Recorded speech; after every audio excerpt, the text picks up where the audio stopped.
Patuloy namang pinaghahandaan ng mga otoridad ang banta ng pag-agos ng lahar mula sa Mount Canlaon.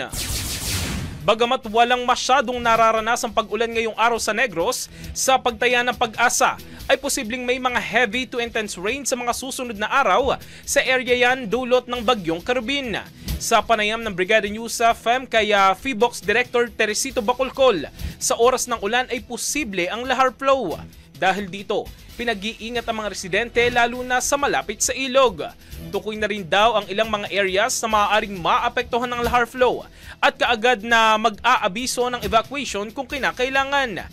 Kabilang na nga rito ang Tamburong Creek sa Biak na Bato at Baji-Baji Falls at ang Talaptapan Creek sa Kabukangan, La Castellana. Tama po kayo, pwedeng mag-generate ng lahars yung mga depositong binuga ng Canlaon Volcano noong December 9.